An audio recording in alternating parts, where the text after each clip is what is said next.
Morning, everybody. Thanks for coming in. It's a great day, beautiful day, World Cup in Seattle. Special thanks to Tim and David for joining for this. This is the first iteration of Fundraising Workshop in Seattle. It's actually part of a national series that we do in some larger markets, tends to be LA, New York, that kind of thing. We brought it to Northwest this time. So yeah, we have about 500 signups online, and thank you for those who have been able to join the recording.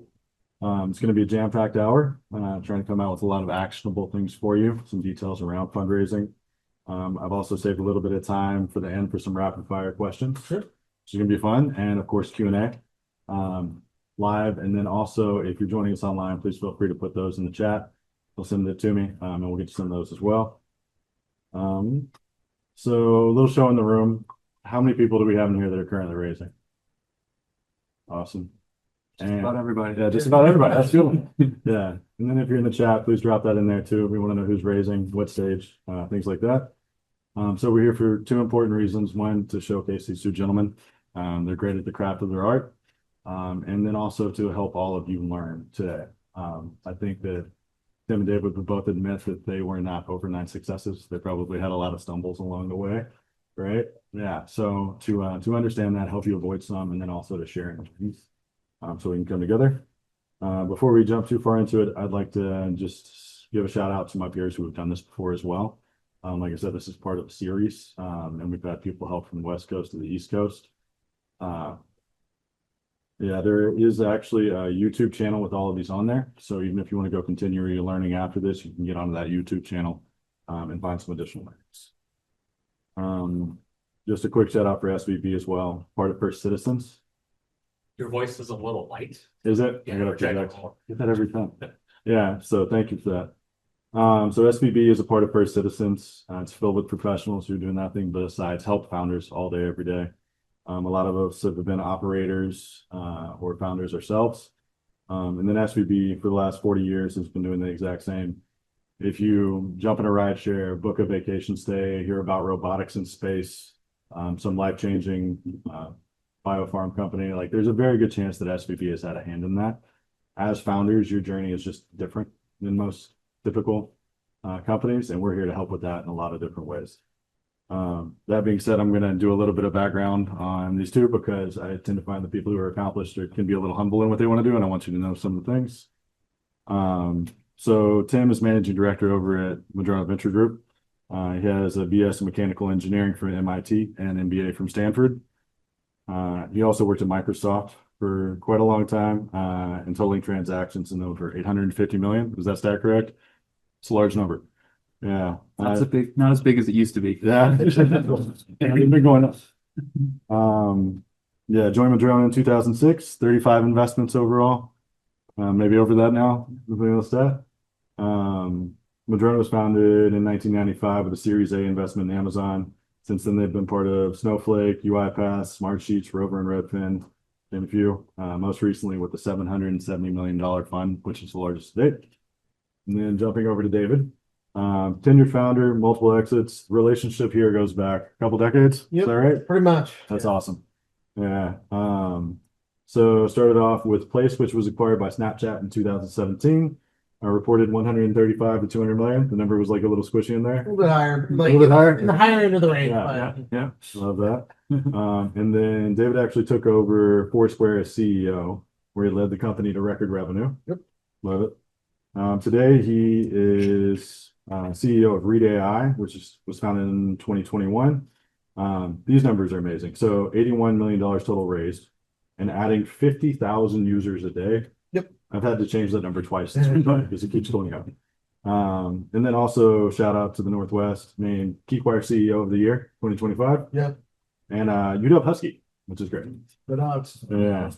That being said, yeah. Hopefully most of the people on the webinar are using Read AI to capture and take notes, right? Exactly. Yeah, and I definitely want to hear more about that. Tim, any like caveats you'd like to add to that highlight reel? Tell us a little bit about Madrona and why you love investing. Sure. Yeah. I worked at a startup originally, was an engineer originally, did a stint at Microsoft that got pulled into more of the deal side of things, acquisitions and investments. And I just love that combination. came to Madrona, it'll be 20 years ago, with the idea of do this for a couple years and then go back to a startup. And so I just loved it and loved working with founders like David. It's the coolest job. You're constantly inspired and humbled by the passion and the intelligence and the insights that all these folks that we get to interact with are bringing to bear. And what we get to bring to bear to try to help is that we get to see a lot of these things. You as founders are heads down on your company. It's more than a full-time job. It's multiple full-time jobs. And we try to just be, someone that's along helping, that has the benefit of seeing a whole bunch of companies, both, over the years and currently. And if we can't help with some advice, then hopefully we know somebody who is smarter than we are who can help with some advice. And we love to do that from the earliest stages. Dave can tell you, but over the time I've been at Madrona, he started 2 really successful companies in our office, essentially. And in one case, took over our office in a really good way because of how fast they've grown.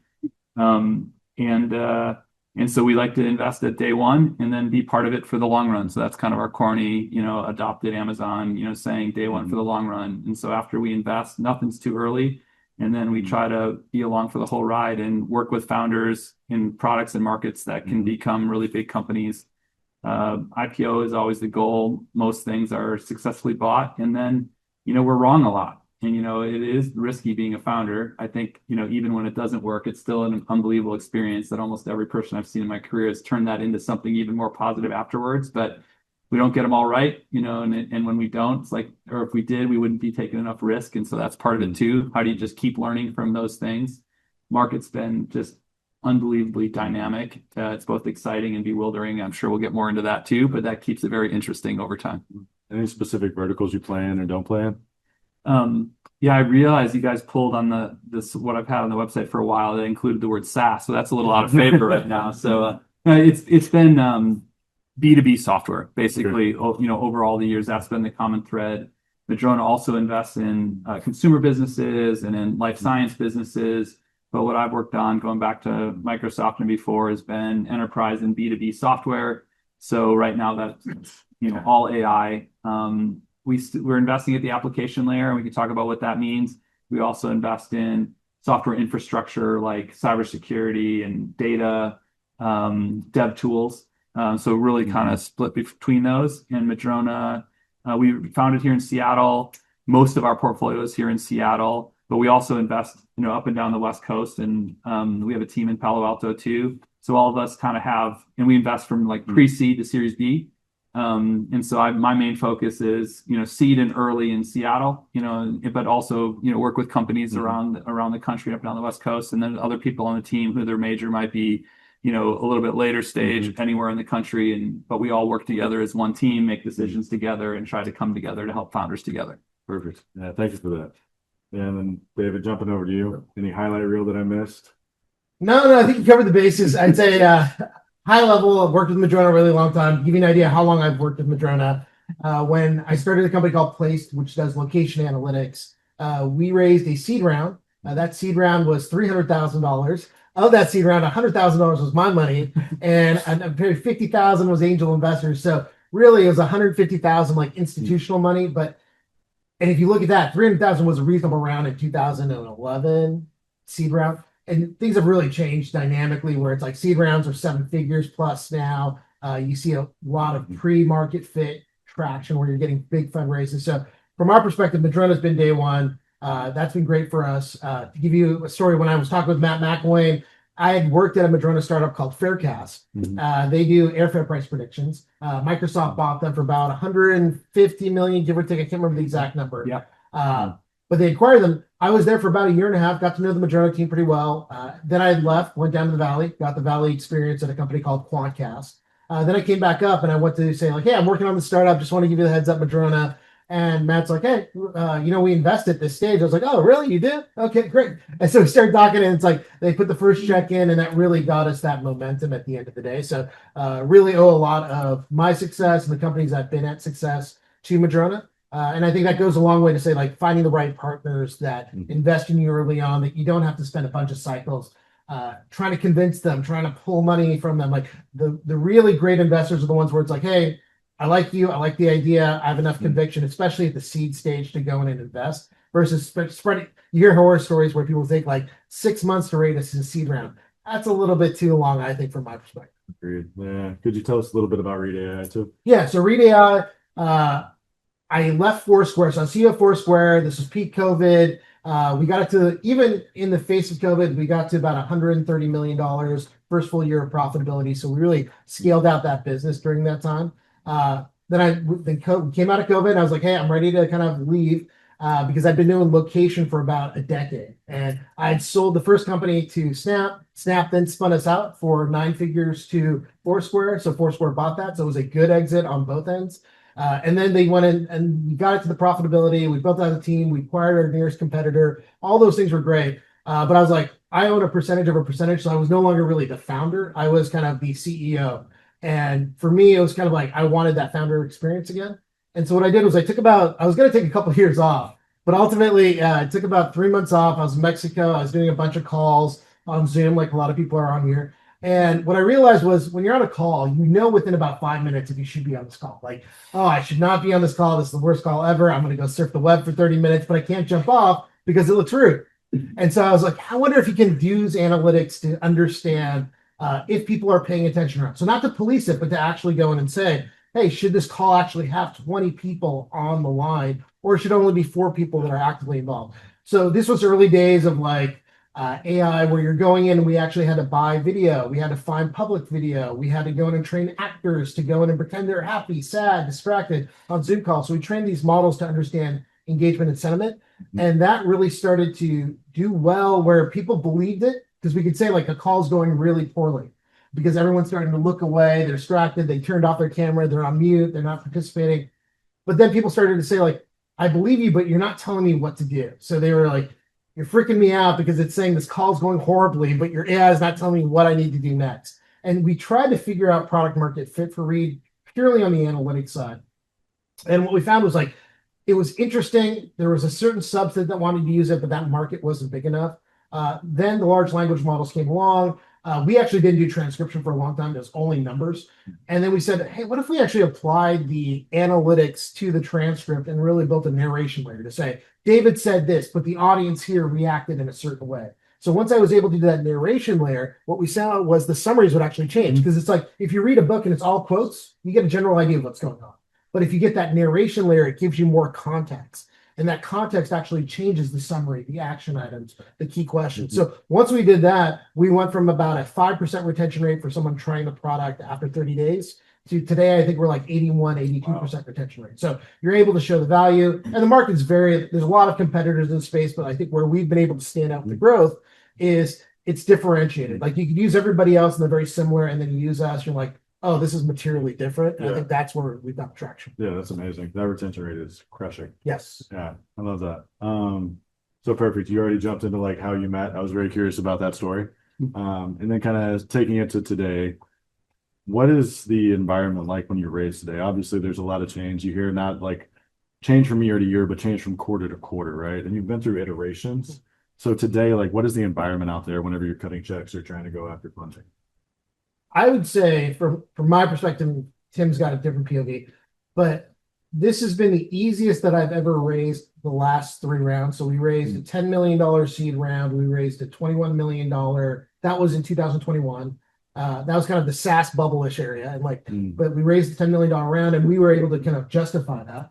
Then we got to a $21 million round in April of 2024. And then 4 months after that, we raised another round for $50 million. And what was really interesting was at Place, I probably pitched 200 VCs. I'm not even lying. Like every weekend I would go down to the Valley. I'd pitch new VCs. They would make intros to other folks. I would just live in, Palo Alto, San Francisco, et cetera. And what's really changed now is the VCs have a lot of data. And they can actually see what startup is getting traction, what's hot. They buy data from SimilarWeb. They look at GitHub. They've got trackers that see which startups are getting tweeted a little bit more. So with the Read AI's case, we went to Madrona first. They kind of believed in the concept. But after that, it was the VCs proactively coming to us and saying, oh, we're seeing like this spike in activity. You're actually bigger than your nearest competitor, but no one's ever heard of you. This is the time that we want to get in. And then after we raised a $21 million round, they looked at the analytics again and said, "Whoa, wow, this is super sticky. This is traction." And that's actually what got my attention. We weren't actually going to even raise the $50 million round at that time. It was a preemptive round because they saw the numbers and they're like, okay, this looks really good. And I was like, oh, you know the numbers. And it's like, hey, is this your revenue? I was like, that's pretty damn close. I was like, okay, this has really changed. So I would say the dynamics is VCs. This is where I'd love Tim's opinion. I don't think VCs need to get pitched as much for new ideas unless it's the seed stage, because once you're at the Series A or Series B, they're just going to look at the metrics that they have access to and go in and say, is this something I'm interested in? And rarely will you find like, because you pitched, I've never heard of you, and now I want to invest. Like that seems like it's rare and rare. Yeah, please. Yeah, I agree with that. And it's a double-edged sword. Because if you're growing great and you have great data, you can really raise. But if you're in sort of an in-between, like it's taking a little longer, it can be harder. I'll back up on that point. I mean, first, there's never been a better time to build a company, start a company. I mean, the barrier to build a first product in most areas has never been faster and easier. There's tons of capital chasing, early stage, kind of all stages of deals. We're in the middle of this AI with revolution, renaissance, this incredible period, growth and innovation. And so, if you've got a great idea, you could probably go build a prototype. If you have, we talk about founder market fit, somehow you really have passion and have researched this problem you're going to solve, or you've lived that problem before and you deeply understand it. It's a great time to go raise capital. And you can get going for not a ton of money, and it's not $300,000 seed rounds. It's a couple $1 million. Sometimes it's way more money than that. Now, of course, these things vary, right? If you're some we're at OpenAI and led their effort to do X, you walk out the door and VCs want to hand you $50 million. If you have you're really good and have good product market fit, but maybe don't have some of those brands, it's not that, but you can still do it for the reasons that I was just saying. So incredible time to start a company, to build, and to get capital for that. That next round can be harder because of the inverse of what David said.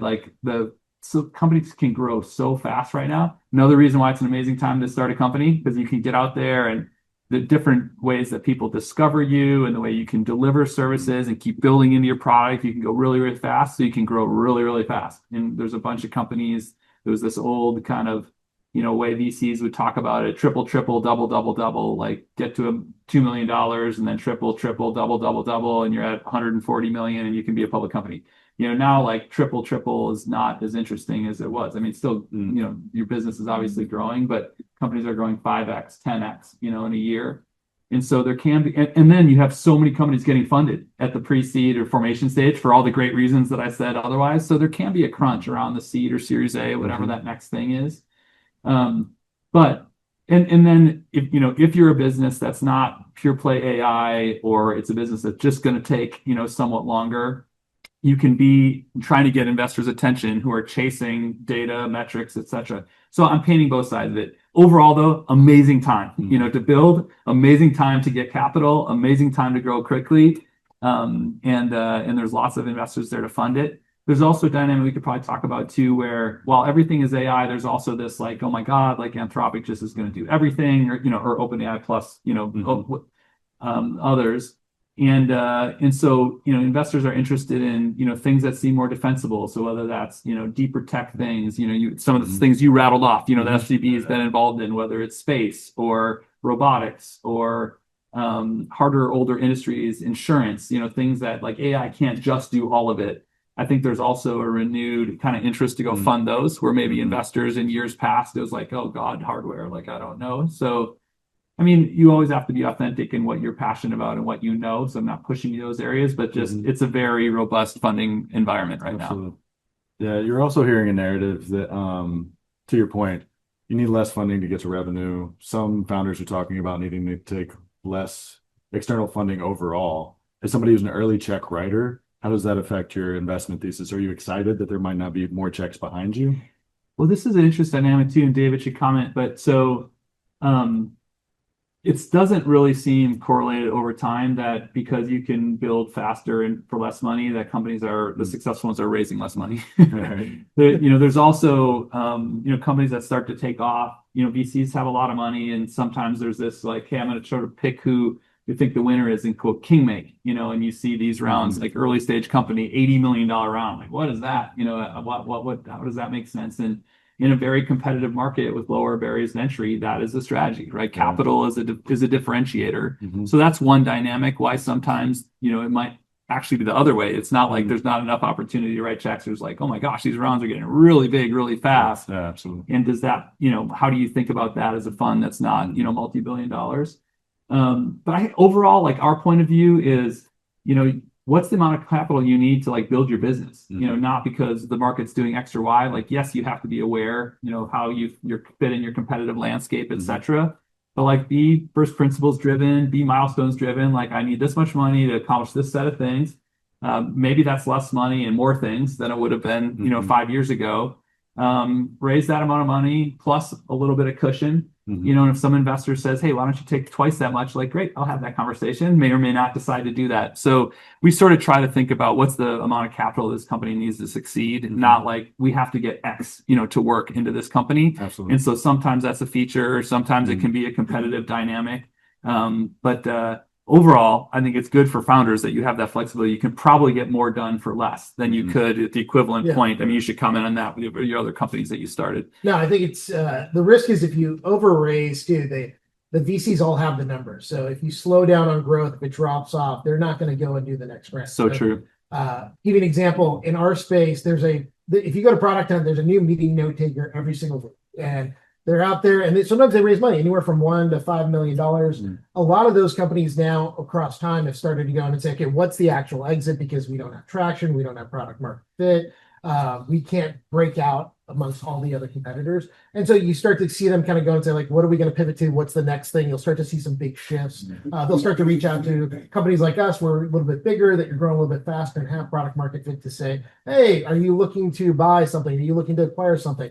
And I think those are, that does highlight the risk of raising too early, too much. Like raising is great, but raising too early and too much is problematic at the end of the day for us, or for a lot of companies. For us, we actually, for 10 million, I think this is where I think we're a little bit different for Read AI, is we raised 10 million in 2021. We did not raise a single cent in 2024. And that was a proactive. So we had used that money to figure out product market fit. We had went in and said, how do we keep iterating until we figure it out? And we made some hard decisions in between. We could have just gone and tried to raise again, but we said, we're not seeing the uptick. So we actually, great people back in 2023, we let go of a few folks because we wanted to increase our runway to figure out product market fit. And at the end of 2023, we started to see some action. And then in 2024, it really started to hockey stick. So the money is partially an advantage to go in and say, gives you time. I would say if you spend it too quickly and you don't actually have results for it, it's really hard to get that next round of funding that comes through. You're going to start seeing that more with a lot of actually, you already see this with a lot of the AI startups that started in 24, 25 kind of period. Like you're seeing that breakaway stars that everyone talks about, but there's probably hundreds that are kind of like trying to figure out what to do next. And they have good revenue. In the old days, it used to be great to have 1 to 5 million ARR in your first 3 or 4 years. Now it's kind of like, why do you only, you disagree with me, but like, why do you only have 1 to 5 million in ARR? And it's like, well, this is really hard to do. We've got traction. We've got paying customers. Doesn't matter in a lot, not all instances, but in a lot of instances, if you raised on that. Good. Tim, any thoughts on that? Look, I mean, the farther you can get, the more you can accomplish without taking money from other people, the better position you'll be in. If you do decide to raise, it'll be easier. It increases the likelihood some investor comes and knocks on your door versus you're knocking on their door. And like, I mean, at the risk of being Captain Obvious, like the point of businesses are to ultimately, make money while helping customers, right? And so it's not we want to, we're willing to invest behind companies that can really grow fast and all those things and be super ambitious. But taking an approach of like, hey, we're going to control our own destiny. We're going to be cash efficient. We're not going to raise until we have to. That just always tends to work better, right? So to maybe state the obvious, but maybe sometimes it's not obvious because you hear, the things that get reported so often are just like tons of money getting thrown at companies that seem to be burning lots of money to just grow at all costs. Market sort of growth is always the most important thing, to investors. Sometimes it's efficient growth becomes more the meme, and sometimes it's just growth, and we've seen that, right? Going into 2021 and that period coming out of COVID, it was growth at all costs. Mhm. You know, then 2022, 23, efficient growth. You can't, you know, we're back a little bit in the like growth, you know, mode. That being said, and actually because of some of these dynamics around, you don't need as big a team. It might be easier to build some of these things. The best businesses are a great combination where they're growing quickly and they're doing it efficiently, like David's done at Reed. Well done. Yeah, that's perfect. So I want to take it back a step because we've got a large range of people who are raising for the first time all the way up to like Series A plus. I want to talk about some fundamentals. Mhm. So you've said a couple things that really caught my mind or caught my ear. 200 plus conversations is a lot of conversations. Yep. And then you also mentioned going into larger markets to raise money on the weekends. I also heard one from a founder not too long ago is he would go into a market and have 2 or 3 days and just basically tell VCs that he was there a couple days in advance and ask if they had 15 minutes left Yep. on their calendar. So like some of these tips and tricks that most first time founders wouldn't know, did you time block? Were you only raising for 6 weeks? Did you go out and talk about raising before you were ready to? Like as a founder, how do you go about it? During the play, I'll use placed as more of an example. Like you're always raising, like because you're going to run out of money at some point unless you're profitable. So we were always raising, but there were points and milestones where we said, okay, this is a distraction. And I've asked enough investors that we aren't going to raise the round currently, so we're going to focus on the business and then take the feedback on why they don't want to give us money. Absolutely. And try to make adjustments. So a good example is like with Place, we raised a Series B that was $10 million. That Series B, we tried to raise it probably almost 18 months before that, where the market just didn't understand, like we're an ad tech company, the valuations are low there back then. They're like, hey, you do location analytics, Apple, Android, they're coming out privacy features, you're not going to be able to do X, Y, and Z. So there were all these reasons why they were rejecting us. But what happened was we were like, okay, I get it. And we had this huge growth where we went from, I want to say it was like 6 million to 13 million. And then we were fully profitable even before we started raising the B.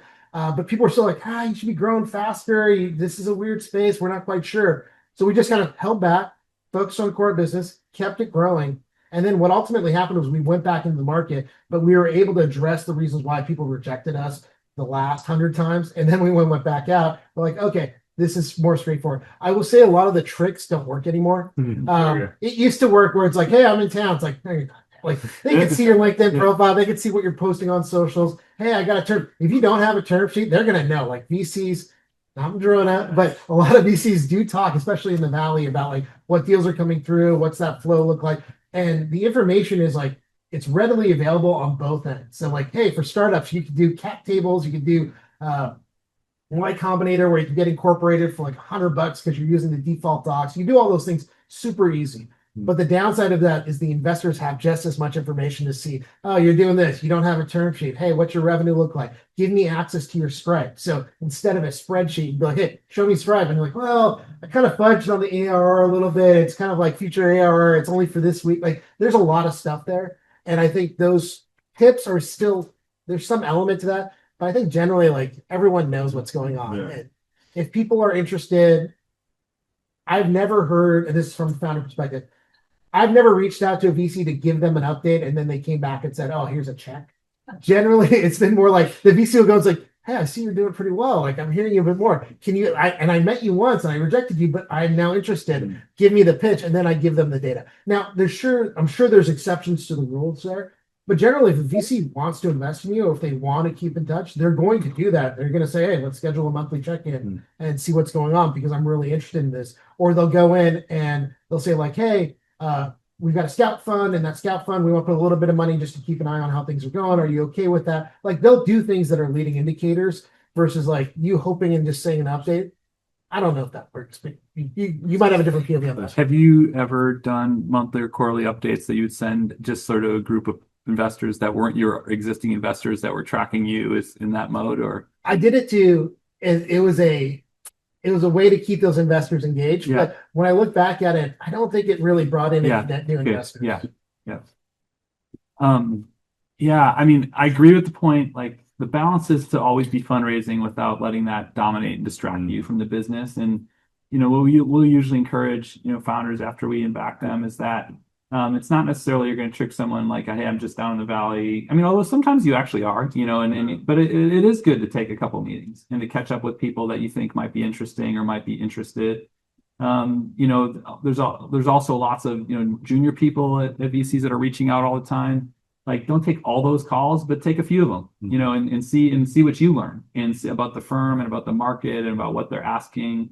Sometimes, founders are pleasantly surprised, like, wow, they actually knew a lot about our business. And sometimes like, oh my gosh, they clearly were just like going down some list and calling and had no idea, and those are the ones you can get off, in 5 minutes. But so I think through that, you are building up some credibility, with investors. If it was investors that you hadn't known for many, many years, the idea that, hey, we chatted, N months ago and chatted again, it's like, hey, this person kind of did what they said they were going to do, or maybe even more. Like, that does matter. Like, the market is moving really fast and a lot of rounds get done quickly, but it's always easier to get it done way quickly if you have some shared history, with the investor. And that doesn't mean it had to be that like you went to college together or something. It could mean that you met over the course of, since you've been building the business. And so definitely encourage you that. And then when you do get to the point, like, it seems like there's enough interest, it seems like the business is ready.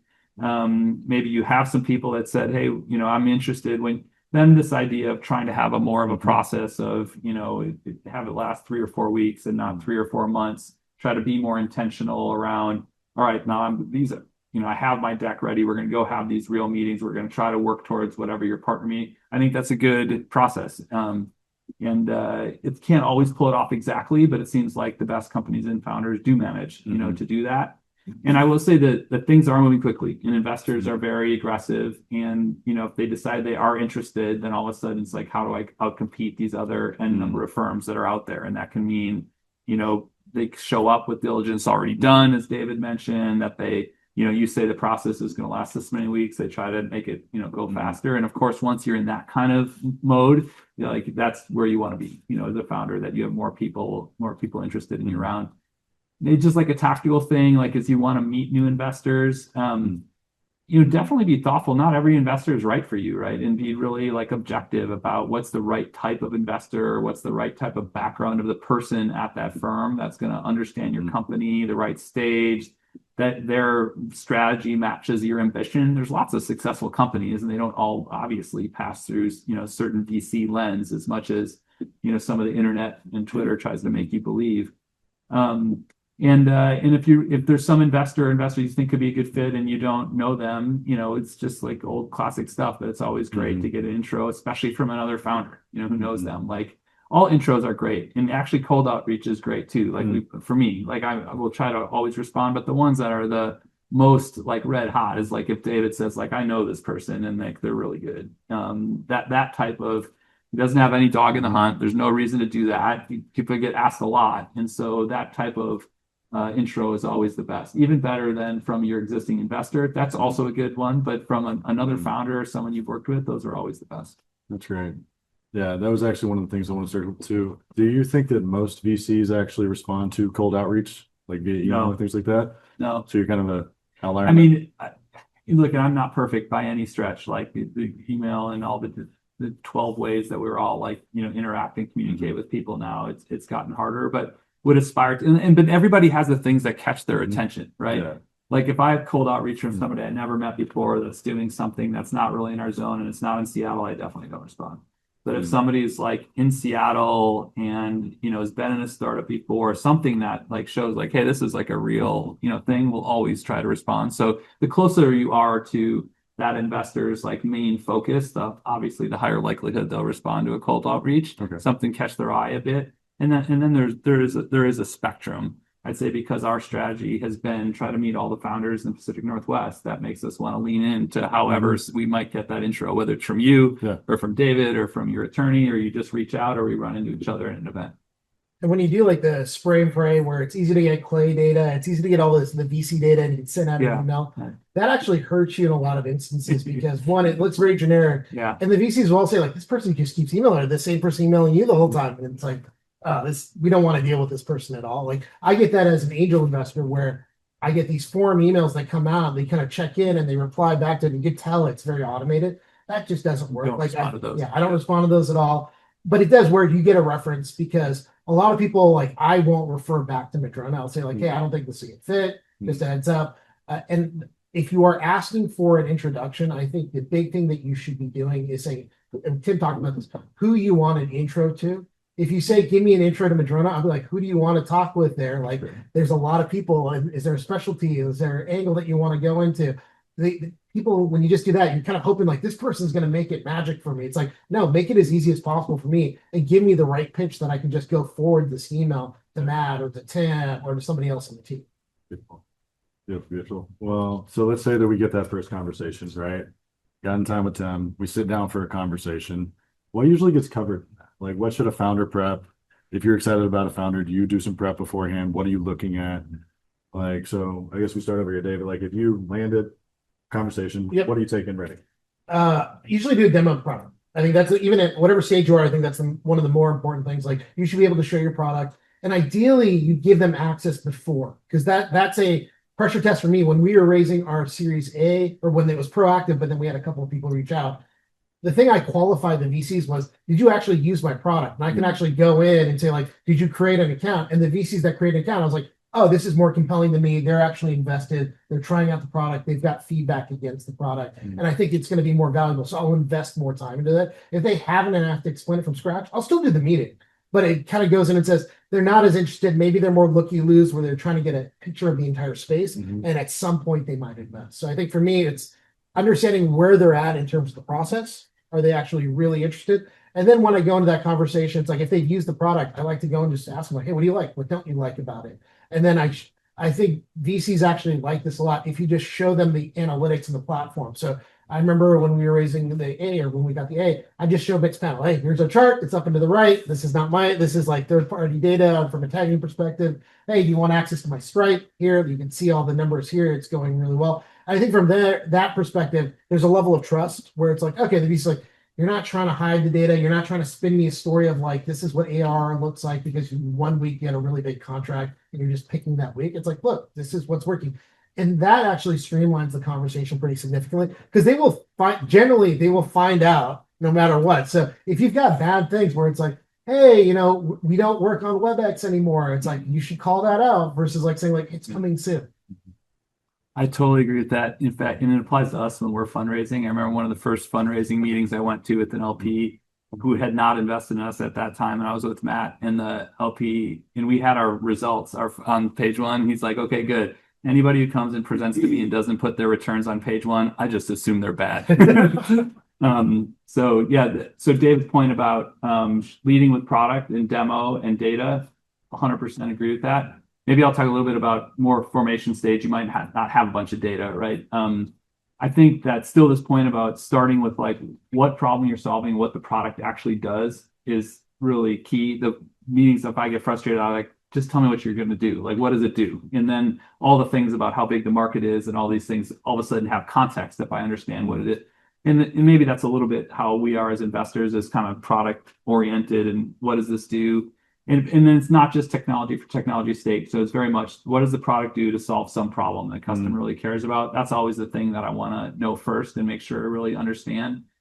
Invariably, then it'll lead into like, okay, well, how else could a customer solve this problem? So some version of the landscape, competitive landscape, and why do you think there's white space, and how do you think you're gonna, compete? Maybe it's something brand new and there's not, other solutions out there. And then the conversation's, okay, well, why is that? And why is this emerged? And, many times there are other players.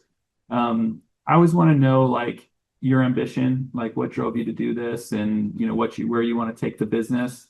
I do care about market size. Like we want founders who want to go after really big markets and build really big businesses, but do that in a like pragmatic way. It's often a crawl, walk, run. It's faster you can get to run, great, but like you don't go straight to run as you're sort of figuring things out. And so a big piece is like, how did you validate this? Maybe it's like you worked in a job where you were the customer and you tried all these things and decided, oh my gosh, this doesn't exist, I'm going to build it.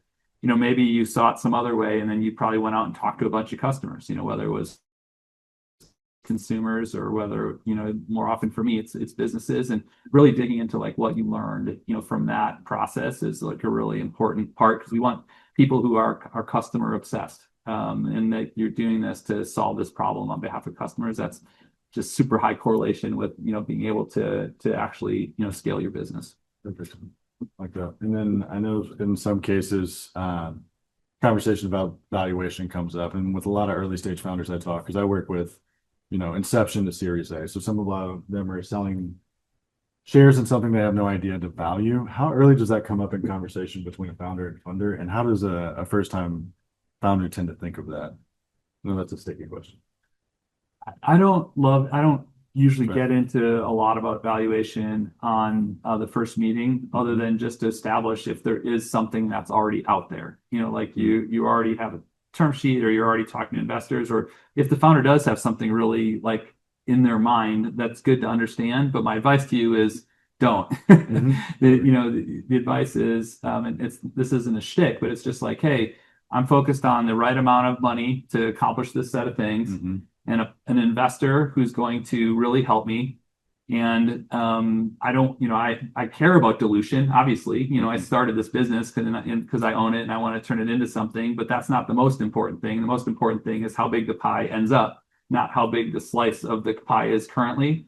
Totally understand. Like, you're not going to just like give away, 50% of your business, but on the other hand, be overly fixated on it. So with those kind of like then it's like, put it back to the investor. It's like, it's not your job to figure this out. It's my job to figure this out. And then you can decide if you like that or not. So I just find if you're like super fixated on valuation, it usually is a turn off. And one way or the other, it's either like, well, why would you say something that low? It doesn't happen very often. Or it's like, why would you say something that high? I'm not sure. Because to your point, I mean, it's not, you even made earlier, it's not just a investor sort of saying this, talking our own book. Like, raising too much at too high is not necessarily a good thing. Like, you can, and I've been in companies where I was an existing investor, it seemed great, and then all of a sudden it was harder. So it's really just triangulating on those things and turning it into a conversation. And you all focusing on the first principle things that you can control, like how I'm going to run my business, what I want to go accomplish, capital that I need, what's my ambition. That's you. And so I usually don't get too focused. And then lastly, if we really love the business, we usually can find a way to make it work from a valuation standpoint. It doesn't mean there won't be somebody who outbids us, or whatever. But that's always the mindset. Like, first, do we want to do this? Do we want to partner? Do we believe in this business? And if so, let's find a way to make that work, as opposed to like, we're kind of like price shopping. It's like, well, I'd like it at this price, but not at that price. That's sometimes ultimately, after you kind of down the path, that becomes part of it, but that's not usually the upfront mindset at all. Yeah, that makes complete sense. No, my perspective, it's, you almost want to go in there without a valuation in mind. You might have a ballpark, but the VCs know better than they've got all the comps, they've got all the services on the back end. They know, hey, your competitor did this. This was their multiple. So they have a general sense of the market. So they will come back when I say, hey, I don't know. I just want something fair. Like, exactly. I want to raise 5 million. I want to raise 10 million. This is what we want to do. This is where we think we can go. The VCs will come back and say, they'll kind of ask you, like, what's the price? What's the price? It's almost like a salary negotiation. You want them to tell you the price first, because that gives you the market, versus like you trying to set the market without any information, or with a limited set of information. That does give you a disadvantage, where it's like, maybe you go too low and you're like, okay, like, now you're going to get an idea. Maybe you got too high. You're priced out. They don't believe what you're talking about. And like, this guy's or this woman or man is off the rocker. They're not worth $400 million with no traction, no product, no anything.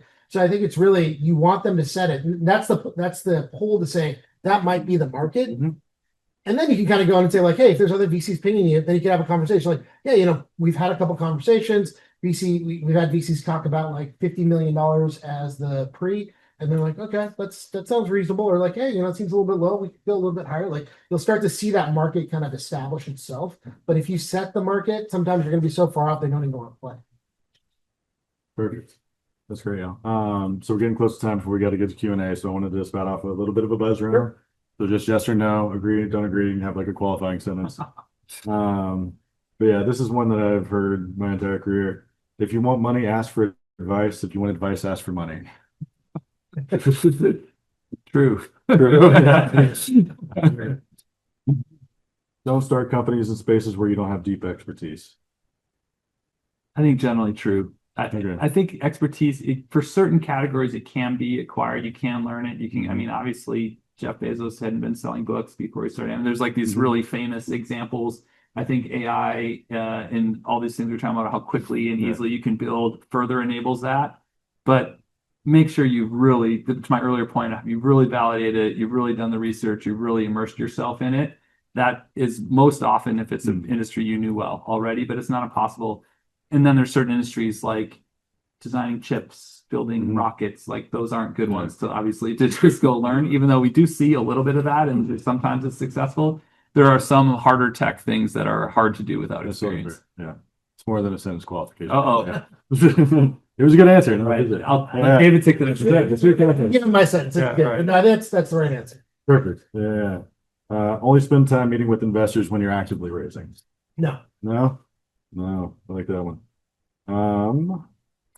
Every company raising VC should have the goal of being a unicorn.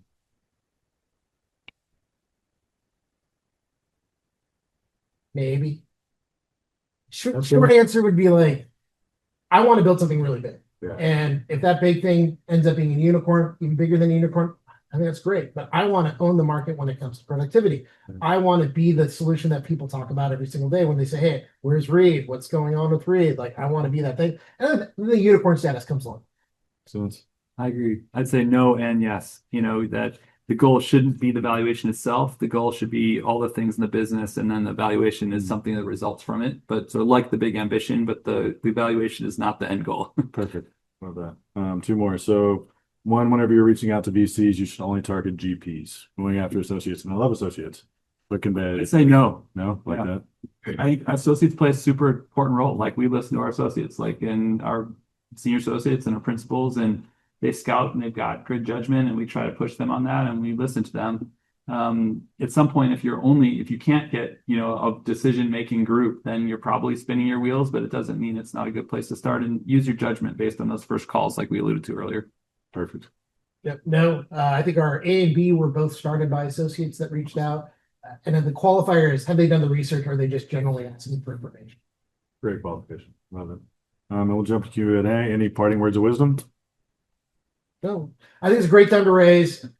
I think you can do it with a very small team, especially when you're doing a proof of concept. That's straightforward to do. And the level of adoption is just, I've been through a couple of these now.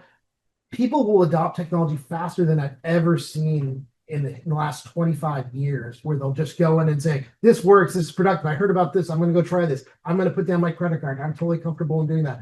I've never seen that level of traction. Like, we're adding 50,000 new users every single day.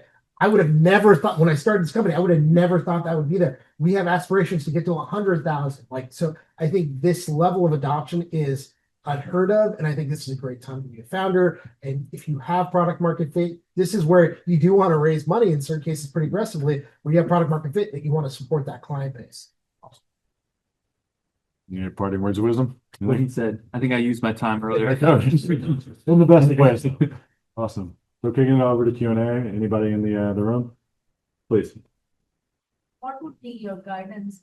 We start off with friends and family. We reach a decent spot over an 18-month period. Now we feel like we are ready to invest and pump in some more money into the business.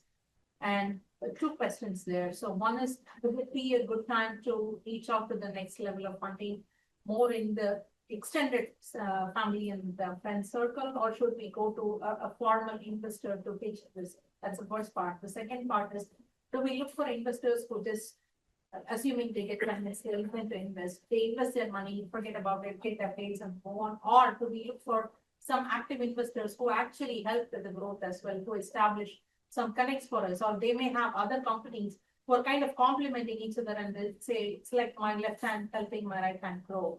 So what should we look for, and when would be a good time to approach formal investors versus extending the existing circle where we are more comfortable and we won't have too much pressure of having to answer them on a quarterly basis?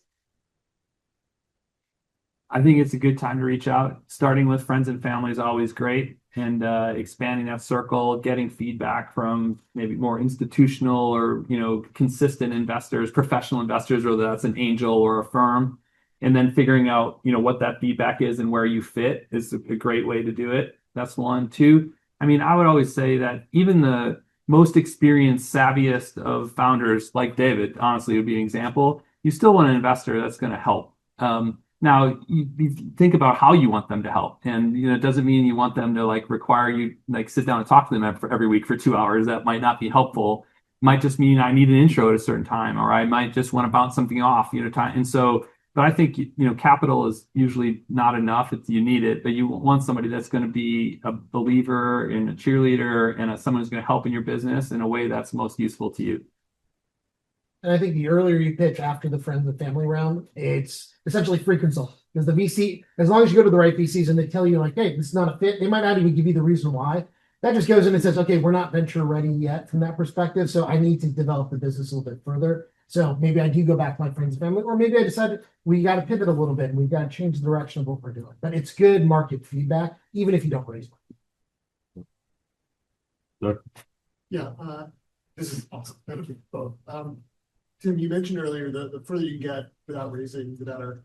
I'm wondering if not because I'm not exactly in that situation, but when you are bootstrapping, you can sometimes feel like perceive a slowdown. I'm wondering if you have seen any signals of over bootstrapping or waited too long. Like in the shadow of that, is there a point at which you can elaborate more on that and see?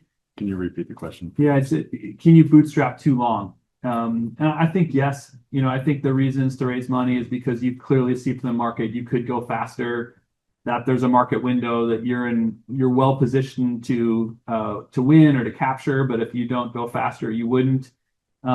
Certainly, raising as sort of risk mitigation, can be good. Like, hey, this could, all those are good reasons to raise. And so there's a limit, I'd say, where founders are like, gosh, and it can be that, like, back to this point about it, I think what you want, most founders, is to make as big a pie as possible at the end of the day and then have a big slice in that. And it's like, if I'm keeping this pie smaller so that my slice can be bigger, that might not be the optimal thing for the business.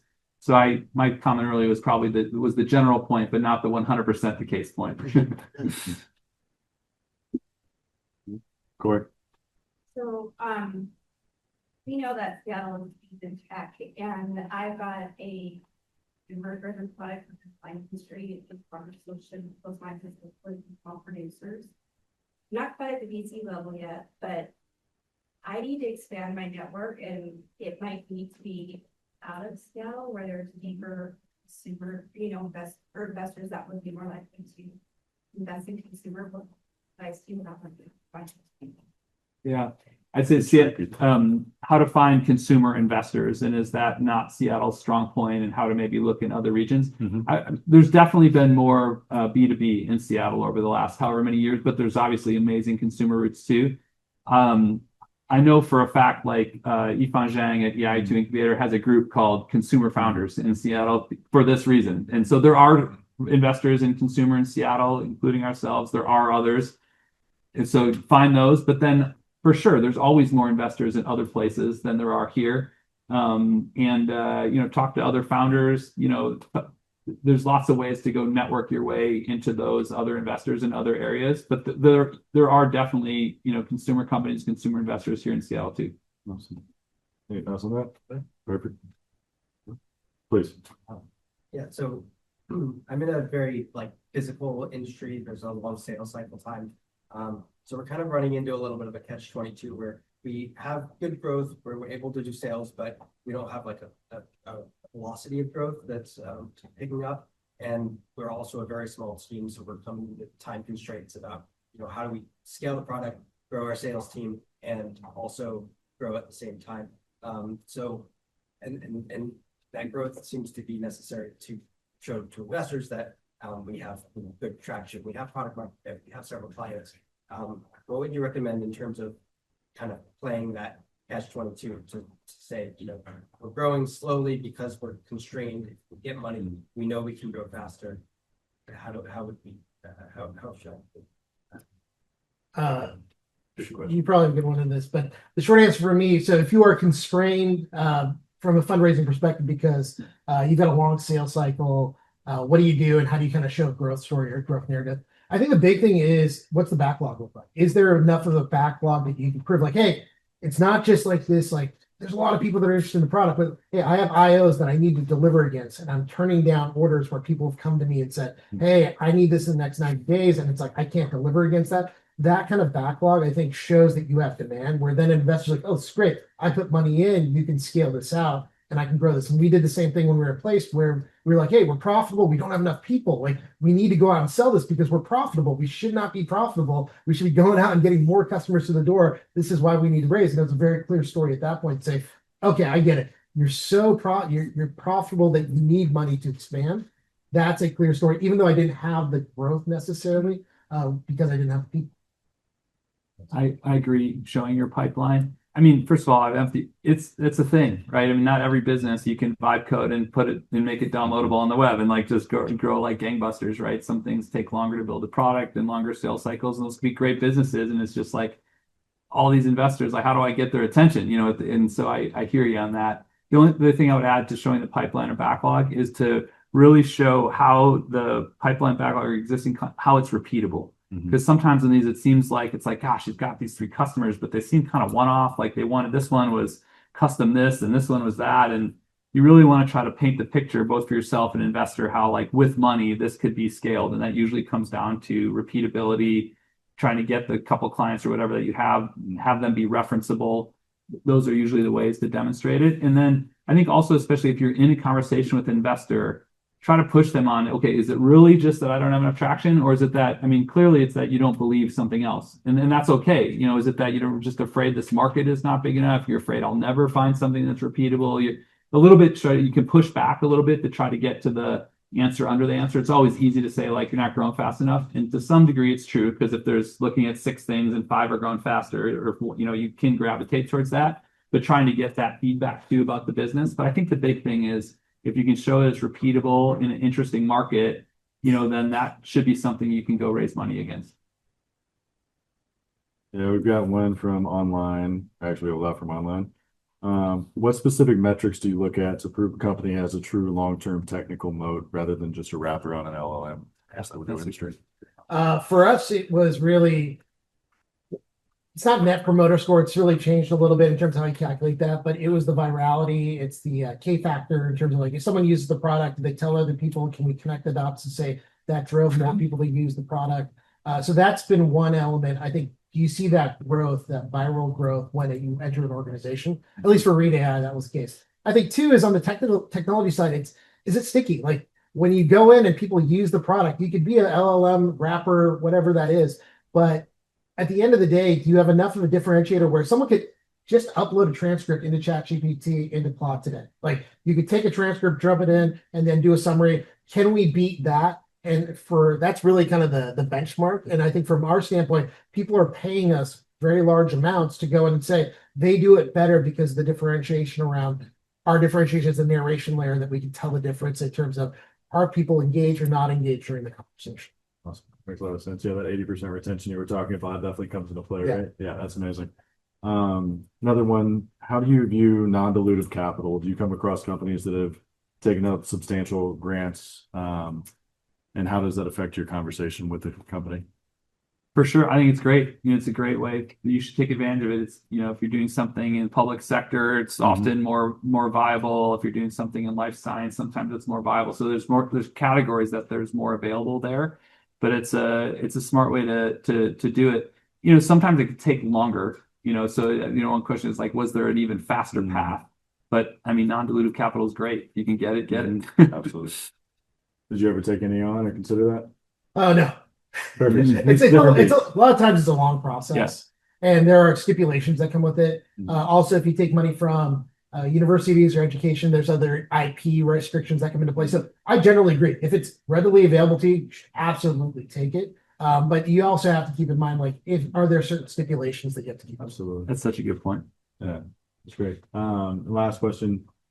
How do they connect with you? How do the audience members find you? I'd like to give David a shout out. His social media, especially LinkedIn, is one of my favorite to follow. He's all over the place.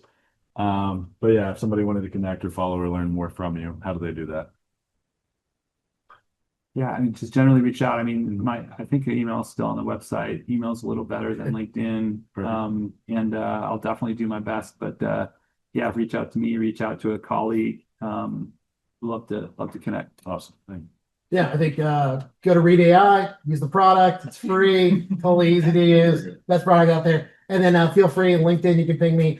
I'm not very good on the messages there, to be upfront. And if you do need to email me, it's very simple. It's my name and then @read.ai. Awesome. Love it. Tim at Madrona. Perfect. Easy to remember. Straightforward. Well, thank you for being here, gentlemen. Can we give them a round of applause?